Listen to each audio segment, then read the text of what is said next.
So now I want to switch it over to what climbing Mount Fuji looks like in the 21st century. Mount Fuji gets a little over 200,000 climbers per year in a climbing season that lasts just over 2 months.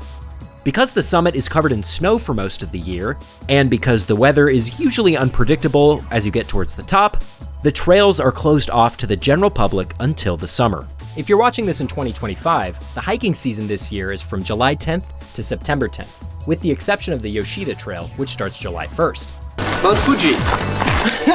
First day, the season just opened, and here we go, up to Mount Fuji. There are 4 main trails that lead to the top of Mount Fuji, each with their own perks and quirks.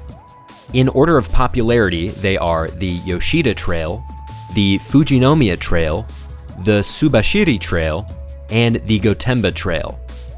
That last one being the longest and most difficult. But then again, it is the least crowded.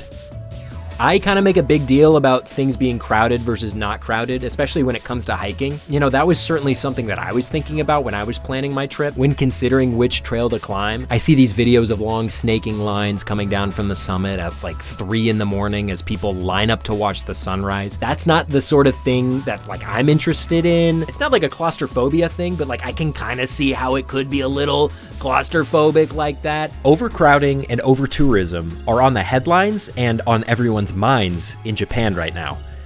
Closing off specific areas of Kyoto to tourists.